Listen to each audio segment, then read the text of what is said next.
On behalf of Macy's, we want to thank you all for joining us today for our Black History Month celebration. We are thrilled today to have with us NFL legend and Hall of Famer, Jerry Rice. Along with our host of today's event, Commissioner of the San Francisco Board of Education, Stevon Cook. Please help me welcome to the stage, Stevon Cook and Jerry Rice.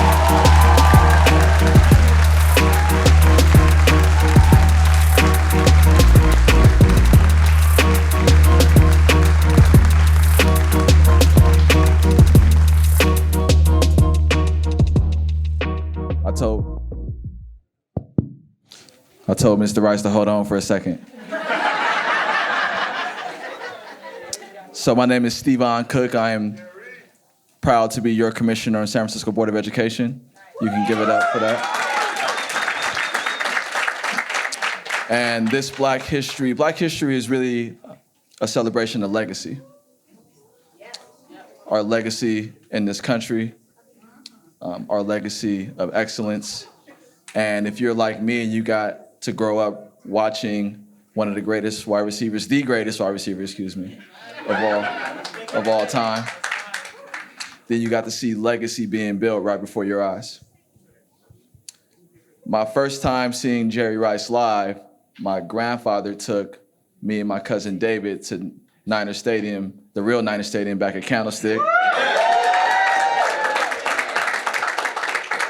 That's my cousin, by the way, David Cook. That's how I got the job. And David is a Dallas Cowboys fan. That is my cousin, by the way. And we bonded over a shared love of watching number 80 come up the middle, catch that pass, and we both fell in love with Jerry Rice that day. Please help me in welcoming Jerry Rice.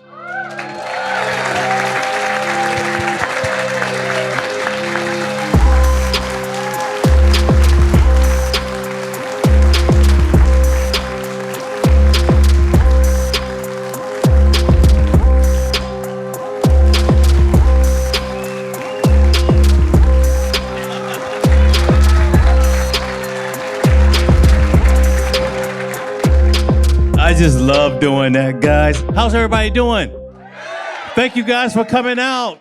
It's a lot of fun for me. Yeah, it's great to have you here. I see you got the ring on. Yeah, this ring is Super Bowl 24 against the Broncos, 55-10. You got 3. Can I have one? Is that possible? No. They're not to give away, okay? But this one here, I'm very fortunate because I have the opportunity. I can go back and forth, Super Bowl 23, 24, and 29. And I remember this Super Bowl because it was in New Orleans. It was against the Broncos. They had 2 of the biggest safeties ever in the game with Atwater and also Smith. And these guys, they really wanted to hit you hard. They wanted to destroy you on the football field. But Bill Walsh noticed something on the film that these guys didn't wrap up after they made contact. And I remember the first drive, I was not the primary guy. I think I was the third guy, because Joe looked right, then he looked left, then he came back to the middle. And when he came back to the middle, that's my signal to uncover, to do whatever I have to do to get open. And I remember I caught the ball, and Smith came down, and I saw this guy bearing down on me, and I said, okay, all right, here we go. It's on and popping right now, okay? Because, Bill Walsh said, okay, they like to deliver the blow, but they don't wrap up. And I remember this guy hitting me with everything that he had, and I was able to bounce off that and get into the end zone, and that was the first score of that, Super Bowl. Yeah, that beat down. Wow. Okay, all right. There you go. All right, I just wanted to share that. Now, let's go. We going. All right. Thank you. So, your first game. My first game? your first game as a Niner. As a Niner. So you walk into the locker room. Take us Okay. to that moment. What was it like for you to start playing professional football?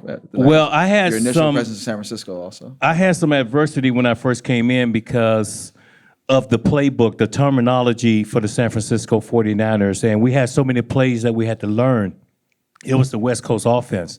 So I remember when I first came in doing preseason, I had drops. I was dropping the football, and that was something that I was not accustomed to. I was always used to catching the football. And, look at the size of my hands, okay? I shouldn't be dropping footballs, all right? And it was trying to learn that terminology of that book and being able to comprehend all of that. Because when we came to the line, you had to be just like a quarterback. You had to read defenses, and we had adjustments that we had to make at the line of scrimmage. So it took me a while to fight through that adversity. But once I became a starter, it was a Monday night game against the Rams, and I think I had over 10 receptions, over 200-something yards, and I had 3 touchdowns in that game. And I knew I was ready to just get better, and I just continued to work.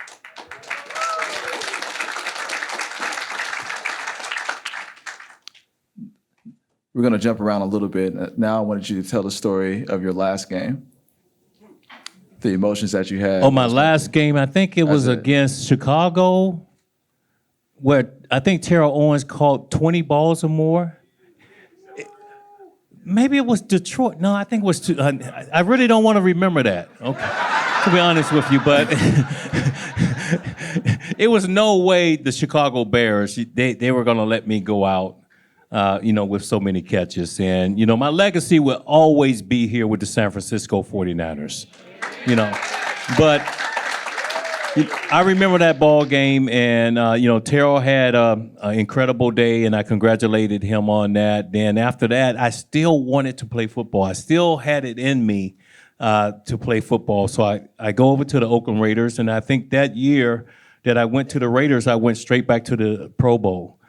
So I love the game of football so much, guys. I'm going to tell you, it was never a job to me. I enjoyed going there every day. I enjoy entertaining you guys, Sunday night, Monday night, playoffs, Super Bowls, and all that. So, if I caught a 5-yard slant, and if you weren't at that stadium, you were probably next to the television running alongside me, trying to score.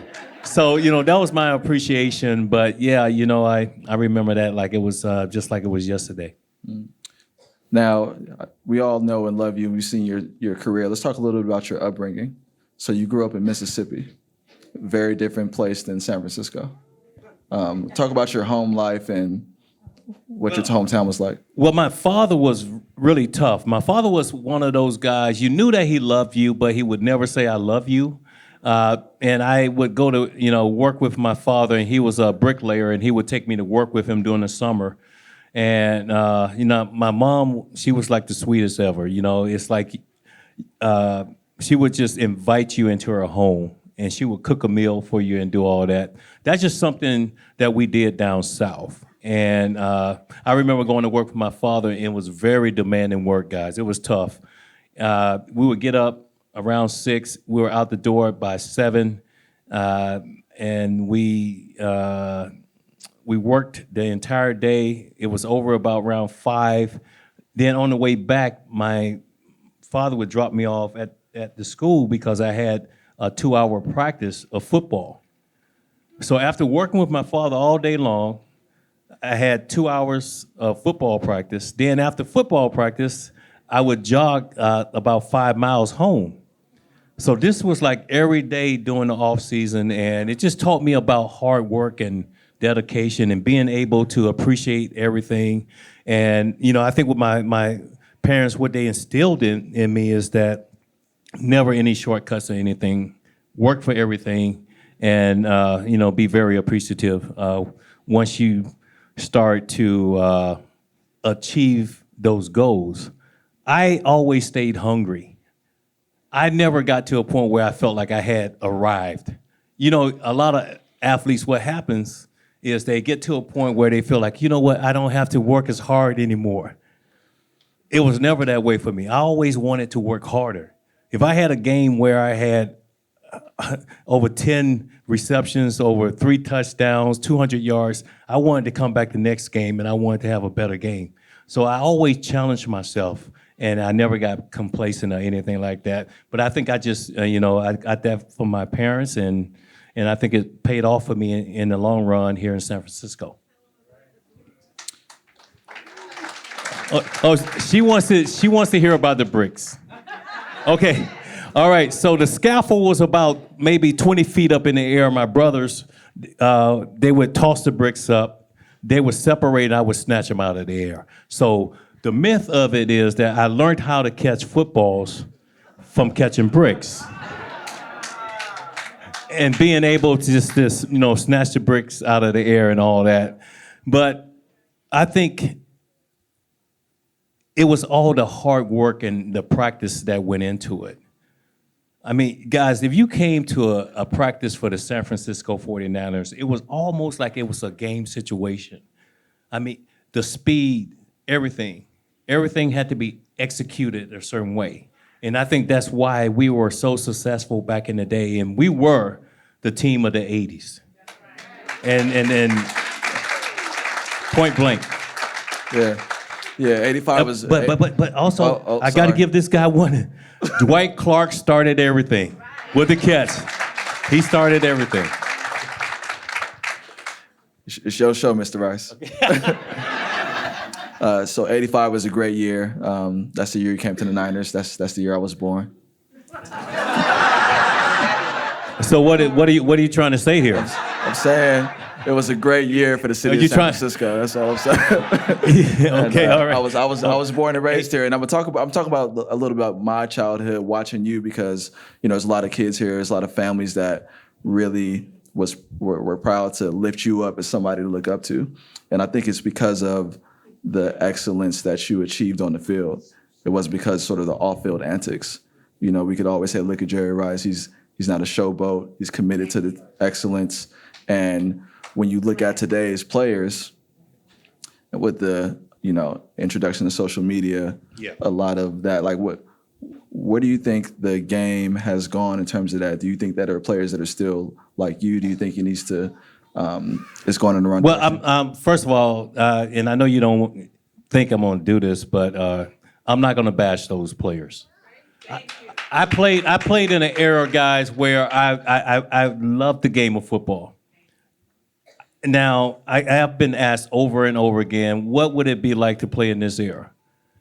Football is totally different now. Back when we played, to be honest with you, it was like more, and this is not to degrade the players today, it was more of a gladiator sport. We hit. We expected to get hit. If I was on this side and the ball was being thrown that way, I was getting hit on the backside. And there was no flags or anything like that. So it's a new generation of guys now. I still love the game of football. I still support the San Francisco 49ers. God, I cheered my butt off. I lost my voice at the Super Bowl. I mean, I was into it. I was going for it. And I wanted those guys to really bring that trophy back home. And we came up a little short, but, we'll be back, guys. We'll be back. We'll fight through what happened this year and get right back on it. I feel like we got a legitimate defense. We got a great quarterback. We got a great running game. And, they're just going to have to come back next year and cash in. Right on. So let's talk about a little bit your transition after football. So what was that first year like? What are some of the business ventures that you're doing today? Well, I have so many great opportunities, but I think when I was playing the game, and I didn't want to get distracted. So with all the commercials and all this stuff that was going on, I was like, no. My main focus, I wanted to be the best football player that I could be on that given day. I didn't want to let you guys down or anything like that. If you came to a ball game, I wanted you guys to see something that was just going to be just exceptional. Where you walk away from that football game, you say, wow, did you see what happened today? Did you see him make that catch? That was important to me. Now I have the opportunity with so many great companies, and also it's like when I did Dancing with the Stars too, guys. It opened up a whole different demographic of people that didn't actually know about me. And I was not the best dancer, but I was gonna work at it the same way that I worked at football. And I got to the finals and I got beat by Drew Lachey. He's something I'll never forget. I don't like coming in second. I always like to win, but that was a great experience, but it opened the door for so many other great opportunities. And it's like even with my my charity work that I do, the 8 to 80 zone, Steve Young and I with the 49er Academy, the 127 Foundation, which is my foundation. When I broke Jim Brown's record on Monday Night Football, it was at Candlestick Park against the Oakland Raiders. I consider Jim Brown to be the greatest football player to ever play the game. And I named my foundation the 127 Foundation. We support like the March of Dimes, the Big Brothers and Big Sisters. I'm also on the board of the 49er Foundation. So just staying active and just giving back, that's important to me.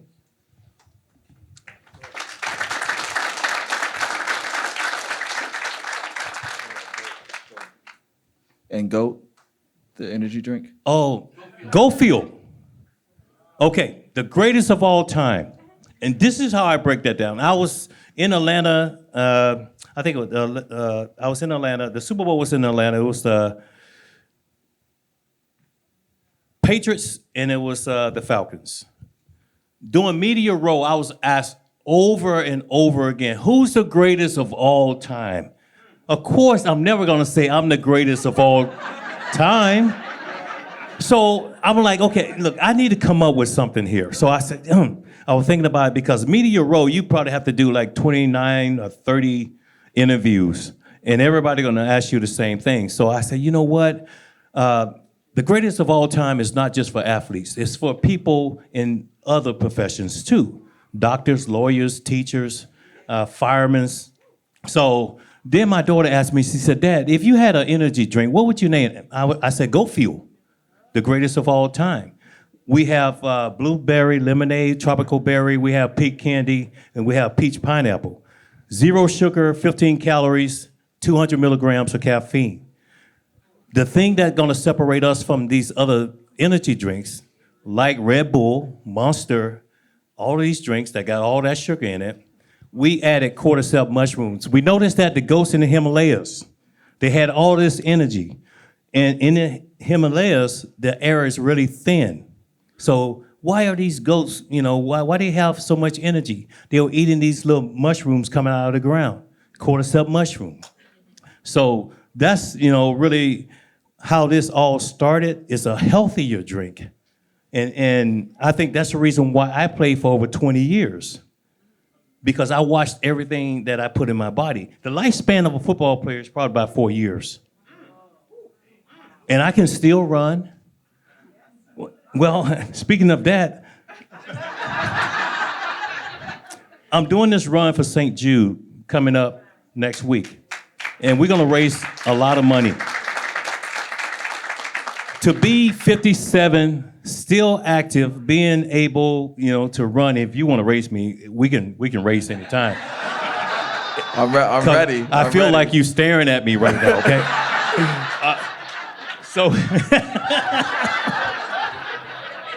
You was like a 4.7, right? Ain't that slow for the? I had football speed though. Okay. Football speed is totally different from track speed. If someone is chasing me, I can run a 4.2. I can run a 4 flat. If someone is trying to hurt me, right? So, I had football speed, and I think once I got out in front of the opponent, it was no way they were going to catch me. It was done. It was a done deal. I hear you over there. It was over. You're right. It was over. But that's how GOAT got started, yeah. But it's people in other professions, too. Right on. So I'm going to, I have some prepared questions. I'm just going to have you finish the sentence, and then we're going to wrap it up and open it up to the audience. All right? Okay. Uh-oh. So, all right, so finish this sentence. My comfort food is? My comfort food is pasta. My ideal Friday night is? My ideal Friday night is Migos Pure Water, dancing. Okay. I like to dance. Black history is? Black history, I think, is about giving, it's an opportunity. Black history is, to me, it's about the appreciation of people that really impacted this world. Yeah. San Francisco is? San Francisco is the greatest city ever.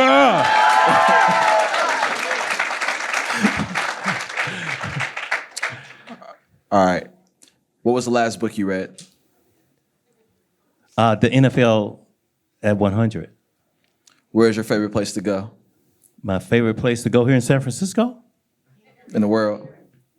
My favorite place to go. It's just, I think I was destined for San Francisco, for Mississippi. Prince or Michael?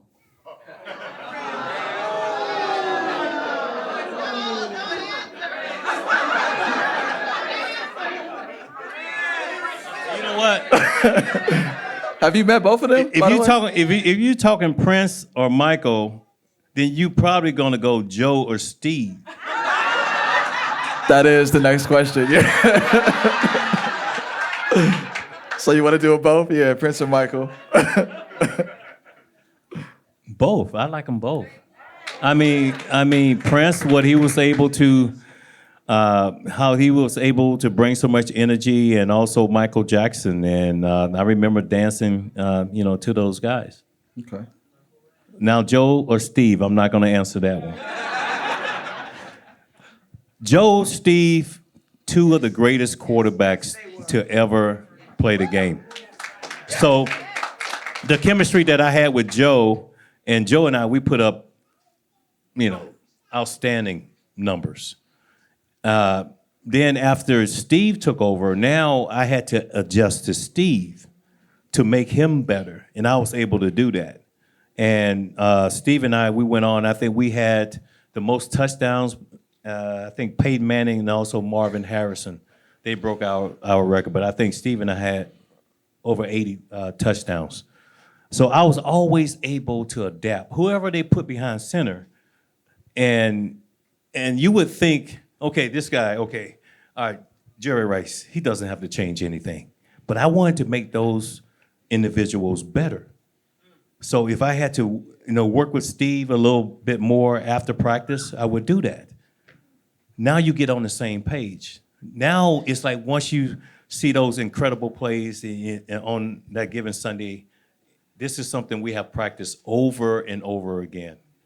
Every day. I never went to work where I just said to myself, I'm just gonna get through this. No, I had to learn something every day that was gonna make me better. And I think that's the reason why I kept challenging myself. And I guess everything else is history, but I just poured my heart into my craft, and I just enjoyed what I was doing. Joe Montana. What's a personal weakness you can forgive in someone?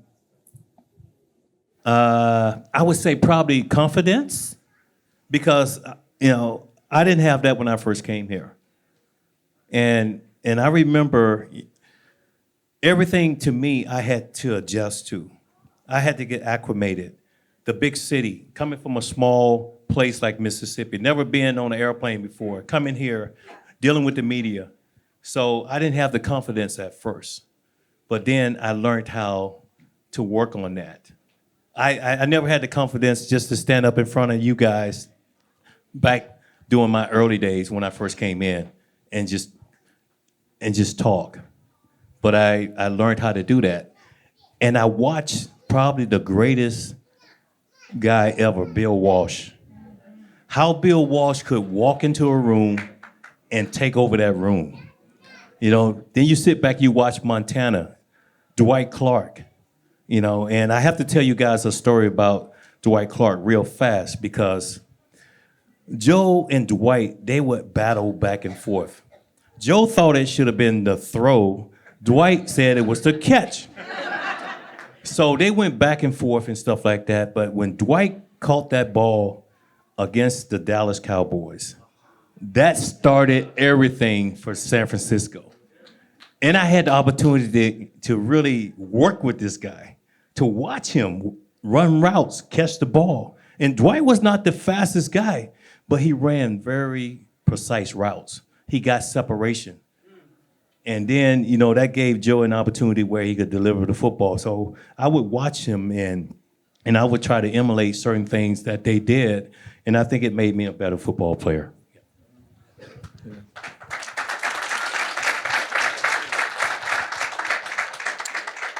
Do you have a motto? Today I'll do what others won't, so tomorrow I can accomplish what others can't.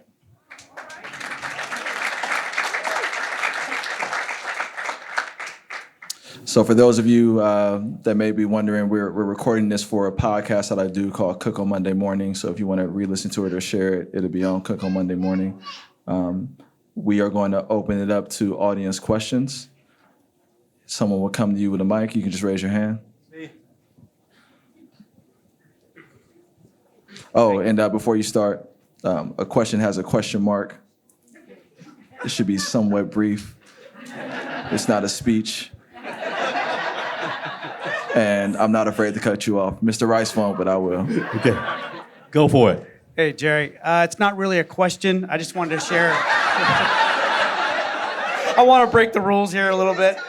But I just want to let you know, my dad is at UCSF right now fighting for his life. Oh. And it's because of him that made me a fan of you.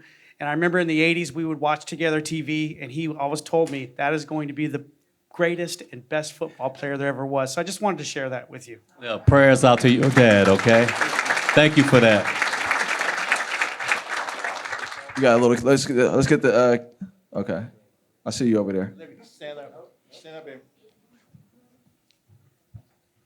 Hello, I have the mic. My name is Naji, and I really thank you so very much, Mr. Stevon Cook, for being here. And I remember when he was a tiny tyke in the 9th grade, and I'm still working at Thurgood Marshall, and your picture is going to be posted all over Thurgood Marshall on Monday.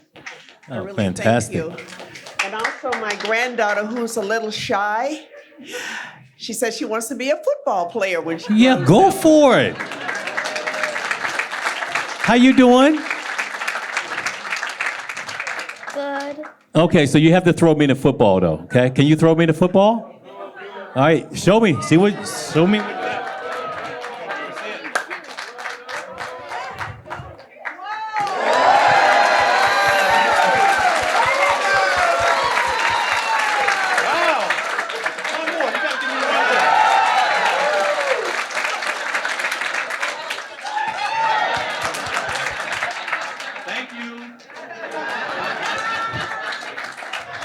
I think she could be a quarterback. David, we got a kid right here. See her right there? Back. What was your favorite year playing with the 49ers? My favorite year? Oh, my favorite player? Favorite year, my God, every year was, wow. God, there were so many.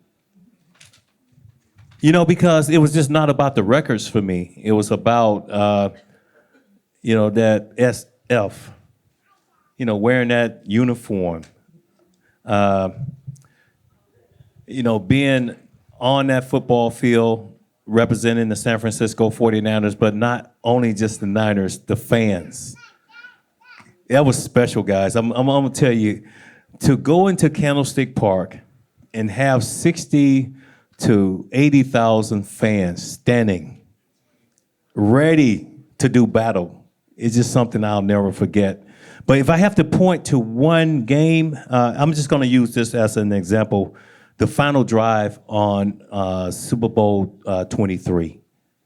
With 3 minutes, 10 seconds left in the game, we were able to move the ball like over 80 yards downfield, win that football game, win that Super Bowl. Think about that. One mistake, guy, ball game is over. We lose that football game. But we had the players that could do that.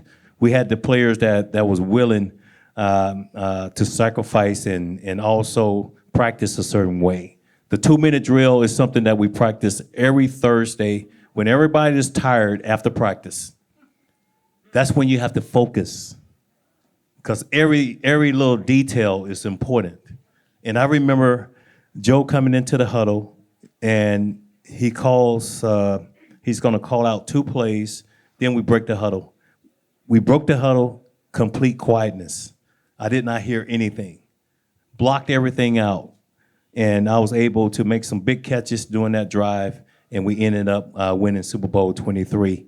But there are so many games, that was important to me, and that was my first MVP. Super Bowl 23 is something I'll never forget. Yeah.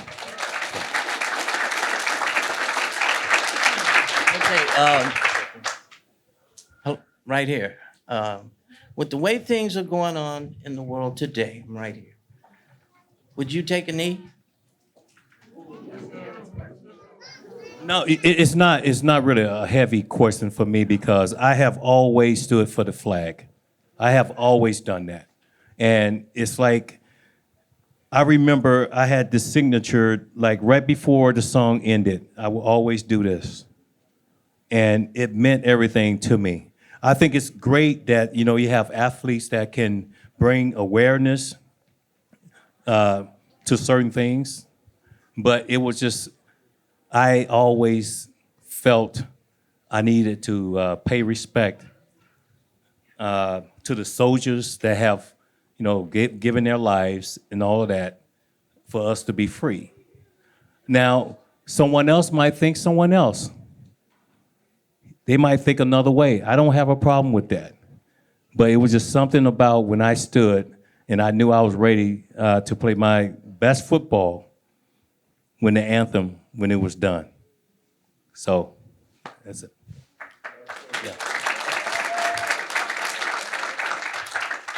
Yeah. So my name is Richard. I work for Macy's. I've been at Macy's for 12 years. So thank you all for putting this together and being a partner. 2 quick questions. So one, you do a lot of charitable work and you give back a lot. So what's the driver in that, and what do you really love about that and want to accomplish? And then the second one is really easy. How did you first get into football and develop the love for it? I give a lot back to charity because you guys inspired me to play my best football. To be in the stands, to be cheering me on. I didn't want to let you guys down. So that's the reason why I do a lot of charity work. The love for football, I remember as a kid, around Christmas, I only wanted a football. That was it. My parents would ask me, and they said, "Do you want anything else?" I said, "No, just a football." And I would go kick that football around and throw it. I had no idea I would play professional football. Think about this, guys, because I didn't start playing football till my sophomore year in high school. I didn't play Pop One or anything. And I sort of fell into football because I was playing hooky one day. And the principal noticed I could run really fast. So the principal wanted me to go out for the football team. So I went out for the football team. And I was not the most gifted athlete, but I just felt like if I worked at it, maybe I could become a starter. And I became a starter. So I just continued to work. But yeah, for Christmas, that's all I wanted. It was just a football. So I guess I was destined to play professional football. I just didn't know it. And, to be able to entertain all you guys is just something I'll never forget. Okay, I have time for 2 more questions. This is one. My name is Jesse, and I play hockey. I enjoy skating fast on the ice. Well, Jesse, there's no way I can skate on the ice, man. You got me beat already. Now, are you trying to call me out? Okay. Go ahead, Jesse. I'm just joking. I'm the only black kid that plays on my team, and I'm asking for advice.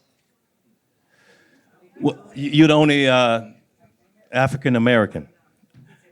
Well, when I first came into the league, we had other African Americans, but my thing is that you have to have confidence in yourself and you have to work hard. And I wanted to gain the confidence of a Montana, of a Dwight Clark. So I felt like I had to earn that. So I think as long as you continue to work hard, the team is gonna, they're gonna back you 100%. Do you love what you do? Do you love the game of hockey? Mm-hmm. Okay, just pour your heart into it, and everybody else is gonna follow you. If you give 100%, they're gonna give 100%, right? All right, great job. Okay.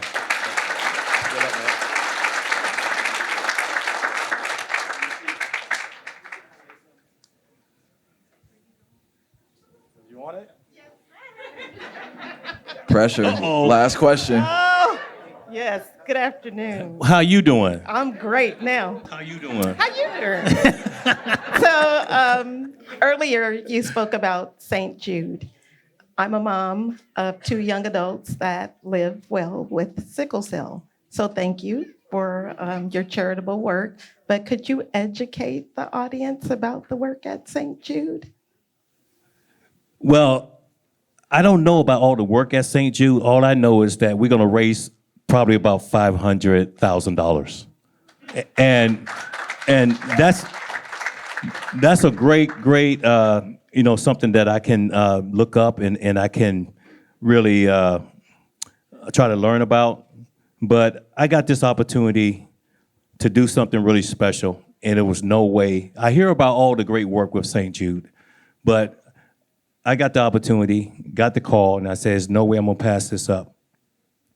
Because if I can run 40 yards and we could raise $500,000, think about that going towards research and all that. So I'm glad to be a part of that. Okay.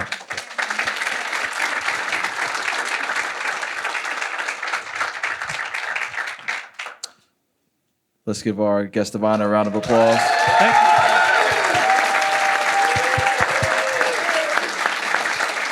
Jerry. Thank you guys so much, guys. Jerry.